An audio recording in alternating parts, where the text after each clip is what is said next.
I have to talk about once again how most black women have the Jezebel spirit. And of course, this is common in society, but I don't even really want to even leave it at the whole Jezebel spirit thing, because I mean, plenty of other spirits go along with these issues, but really just people being really demonized or just really being really selfish and just making a lot of bad decisions and then hating their kids for it. And this is gonna go for really any ethnic group. Not that I'm quote unquote black as an ethnic group anyways, but so one, this is something that I've mentioned before. The whole thing of people of Jezebelic people, or what I like to call schizonarchs, which is about the same thing, liking to whoop newborns and babies and stuff.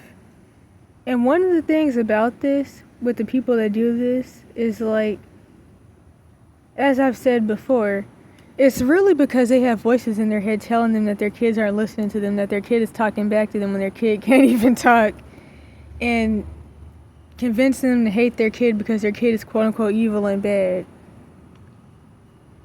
Like I said before, whoopings are schizophrenia. That's really what it is.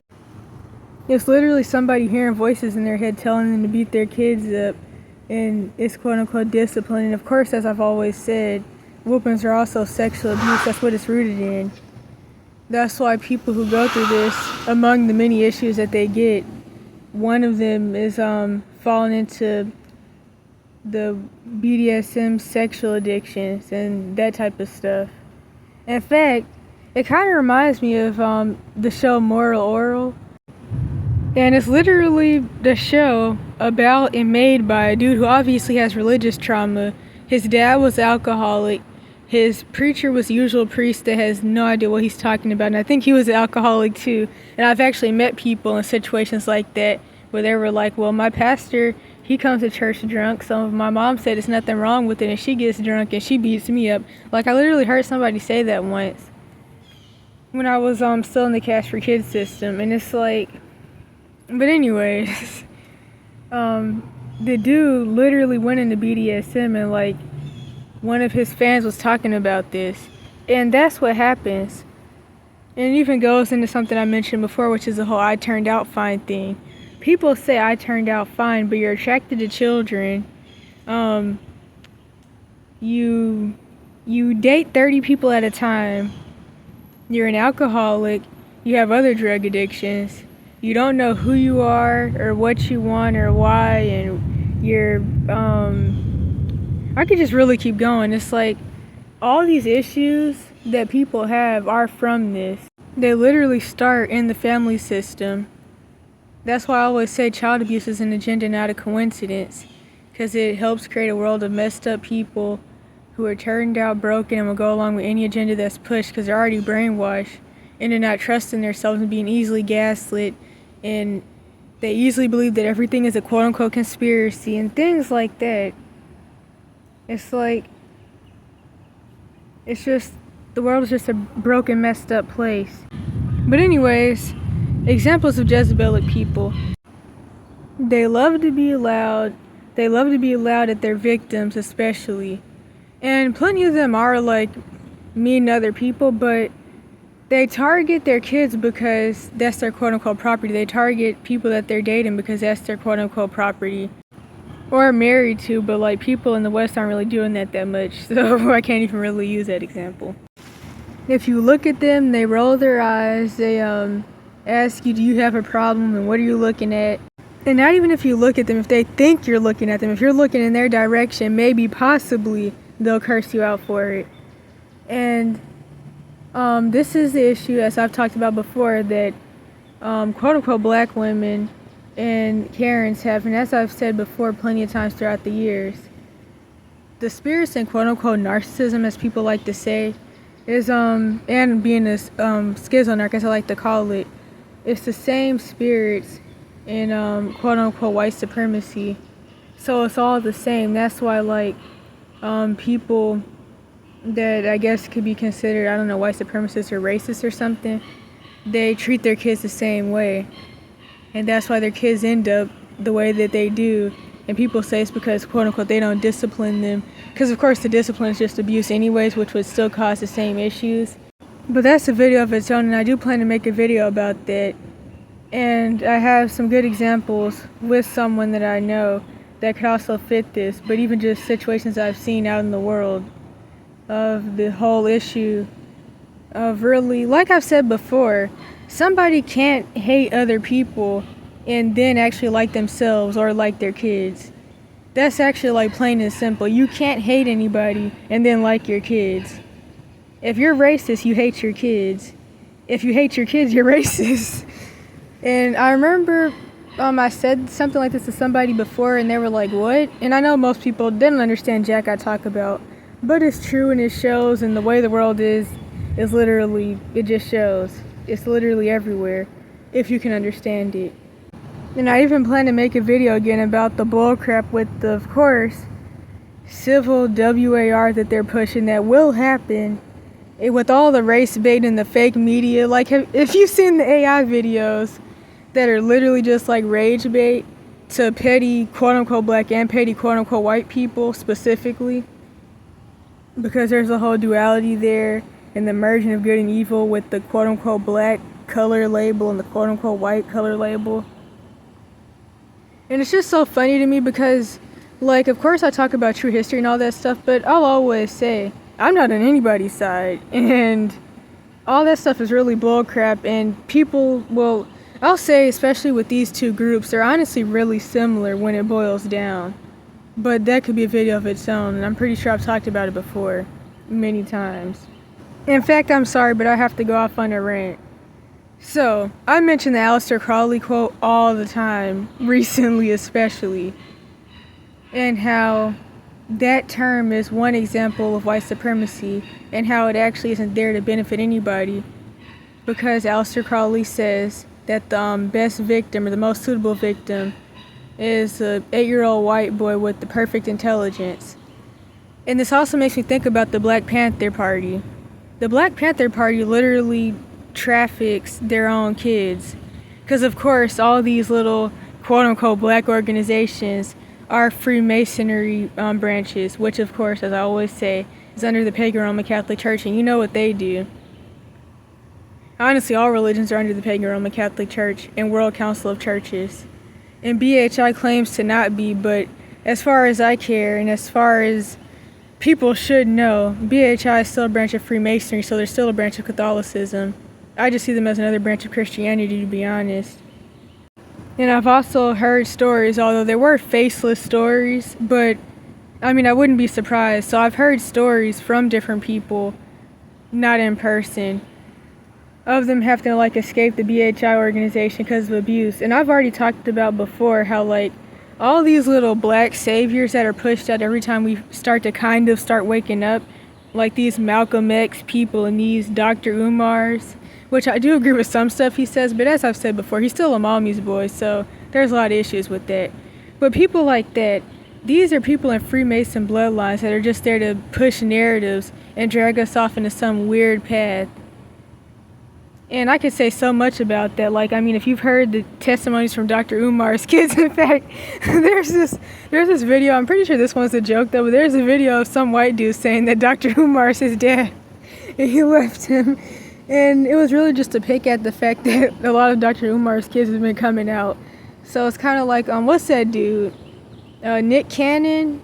But what does Dr. Umar always say? He picks his mom's side, and he picks the issues of women especially, because his mom was a domestic violence victim and his dad was abusive, and he's glad his mom was able to get away from the dude eventually. And this is how these issues go. And anytime there's domestic violence, there's of course other abuse going on, but it's just like nobody wants to take accountability for the abuse issues because it's all just discipline and the kids deserve it, and this is why there's the issues that there are. But yeah, anyways, the point that I was trying to make with that little summary about the Black Boule, COINTELPRO, ghetto informant, CIA plants, and the different white supremacist branches is that we see how they treat their kids. Which goes to the point that I was making. You can't be racist and actually like your kids or yourself. And then this makes you think about something else.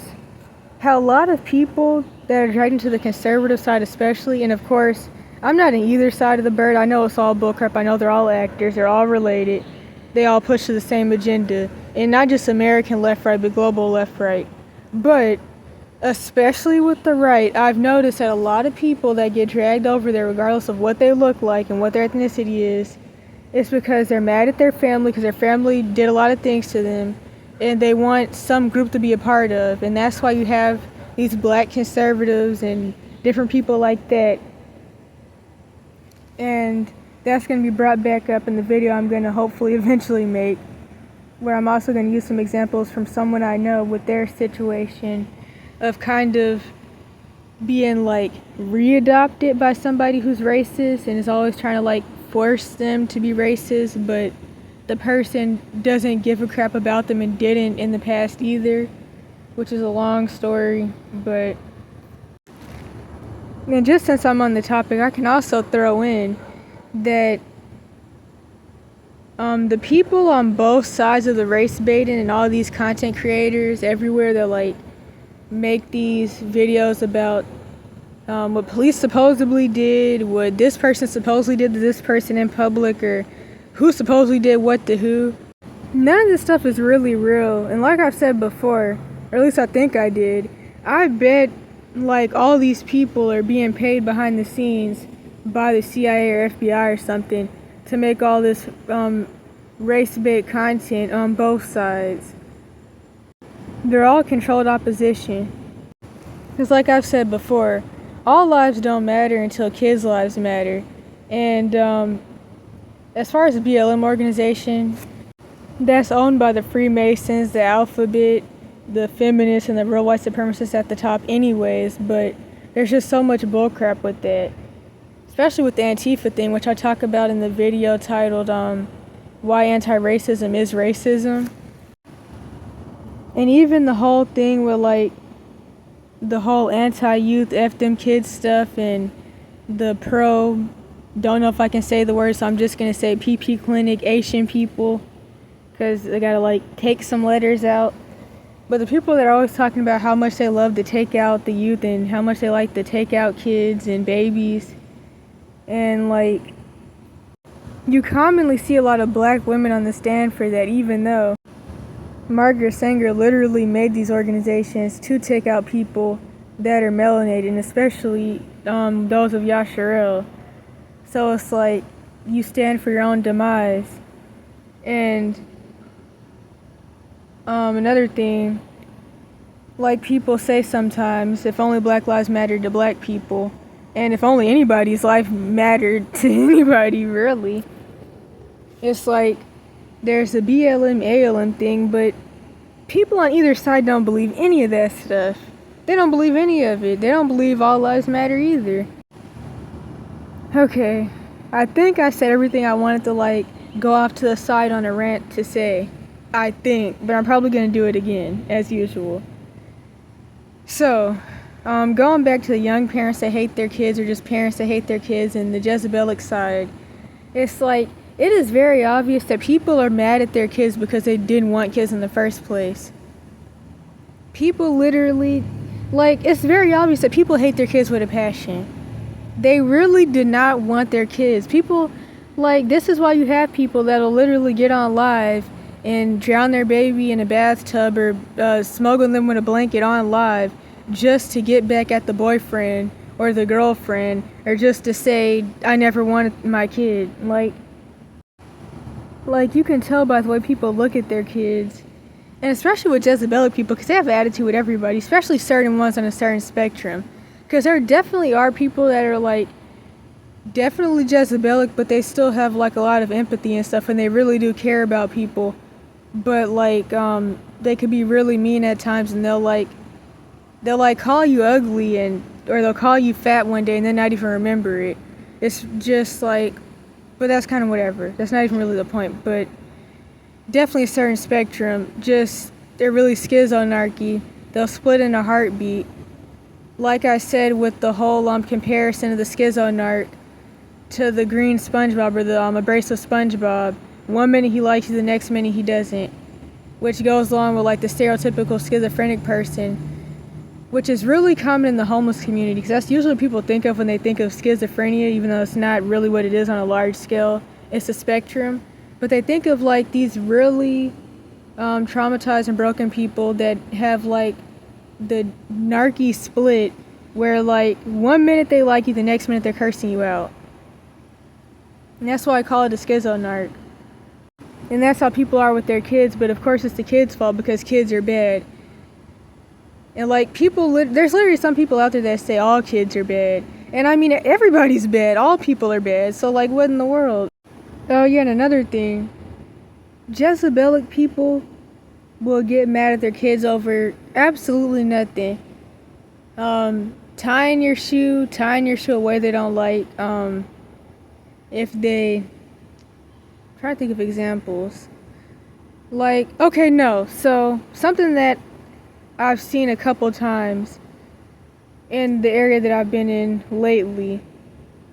So, there's this one girl I've been seeing, and she's definitely not older than 5. I really can't tell how old she is, but I would say she's probably like a baby or something. But she can walk and she can talk. So, whatever age that could be, where like they're still a baby, but they can walk and talk. So, her mom is obviously Jezebelic, the schizonarchy type, the kind that's honestly barely even really there. It's like they're really just like an attitude in a ball. And she has a brother. I can tell that her brother, he's not an empath. Her brother is not an empath. Her brother is kind of on the path of becoming like, kind of like the mom, but like the usual stereotype. And he's kind of just like whatever. But the daughter is very obviously anointed, and she's very obviously an empath, and she very obviously cares about other people. Like, I remember the second or third, whatever time that she saw me, she wanted to sit beside me on the bus. But I had my book bag in the chair beside me, and then her mom was like, I can tell that her mom is the I'm just worried about me and mine type. And like I've always said, since, I don't know, like, when I started making these videos at 14, people that run around saying all I care about is me and mine, they don't care about them or theirs or their self or jack diddly. So there was a dude that was holding up a sign, couldn't really see it, we were on the bus. And the daughter was like, Mom, what does the sign say? What does this mean? And then she was like, we should help him. And the mom rolled her eyes and stuff. And then she was like, he's just hungry, he just wants some food. And that's the thing. These are the type of people that beat their kids and take their kids through covert sexual abuse and lock their kids in a closet. Because I've seen a lot of people do that too. Because it's like, I don't know, I guess they just get tired of their kid like wanting them to like do parent stuff and cook for them. And so they just like, they'll be like, well, what was that boy's name? Well, Montgomery, just get in the closet. These are the people that do this type of quote-unquote discipline because really they have demons that have them under mind control to kill their kids, and they're jealous of their kid because their kid is gifted and their kid cares about people, and the whole goal is for them to tear down their kid and their calling. Another thing I commonly say, the point of trauma is mind control. I've heard other people say trauma is the devil's training ground. I've heard other people say your parents don't just raise you, what's in them raises you. All that is true, and it's all different ways of saying the same thing, which even goes back to the whole thing of child abuse is an agenda, not a coincidence. Everybody's under a level of mind control. Everybody's under a level of trauma-based mind control on an individual level. Now, I know people will always say, oh, it's just about me and my issues, and it's like, it's not about me. And the thing is, people that say that to me, they're commonly perpetrators or enablers and flying monkeys, which in my book, they're perpetrators too, but they're that themselves. They have cognitive dissonance about their own life situations. They have Stockholm syndrome themselves, maybe even codependent.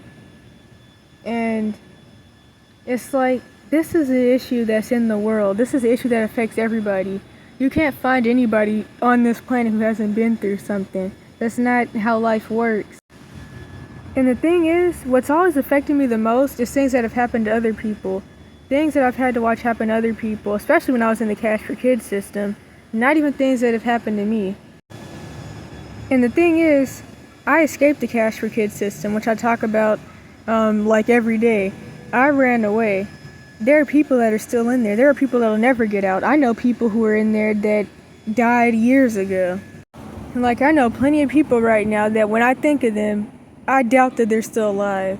Just through the things that were happening way back when I met them in the Cash for Kids system. Or shoot, even people I knew out in the real world. Like, I knew a boy that I tried to warn about different things before he died. And he was making jokes and he was like, oh, you're a prophet, you're a preacher. And the day that his dad got out of prison, he had to bury his own son. But I'm gonna have to just do a part 2. And I knew another boy, he was being essayed. He had like the CSA imagery. Because of course, commonly with boys, especially if the person that they're getting essayed by isn't like related to them and it's not their mom or something, they're made to believe that they were quote unquote lucky. And so he was depressed. He was originally from Chicago, but when this happened, when I met him, we were living in a different state. I met him in the Cash for Kids system in a Jim Crow type placement. He was very suicidal. Don't even think I could say that. So I can't post this on TikTok now anyways, actually, because this is like 20 minutes. But he was suicidal. His dad was wherever, his mom was wherever. He lived with his aunt. He, of course, hated the abuse that he went through in the placement and all the abuse he went through with, like, his family system stuff. He had a spirit of death on him. He was always saying, I'm not going to live till 18 and different things like that. And him and his friend, his best friend, that he always said was the only friend he had, the only friend he ever knew, both got, I try to avoid saying the word, they both got quote-unquote hooped to death in an apartment with like multiple bullet wounds. And honestly, with the circumstances, I wouldn't be surprised if they made an agreement to take each other out. Because the thing is, these traumatized, abused boys, they're made to believe, especially in like quote unquote the black community, whatever in the world, that it's weak to be sad. This is something that like guys are told in general. It's weak to be sad. You can't cry. You can't have emotions. You can't be traumatized. You can't take yourself out, which you shouldn't do anyways, but like due to that, they don't want to do anything to themselves, so they'll go out and do things to try to get somebody else to take them out because they don't want to do it to themselves. The feminine thug persona, there's so much stuff with that revolves around trauma and different things, but overall it's just being depressed. That's the summary of it. And lastly, I'm saying it again, Americans are about to fall out into the long-planned, well-rehearsed civil WAR. They'll fight over quote-unquote race, politics, and who can have sex with who, but they wouldn't do the same to end human torture. So much I can say about that. Because as I've said before, that's the only thing that would actually stop all this stuff. Higher and lower level trafficking, and even just like human torture and trauma-based mind control and abuse on the individual level. But people won't fight for that.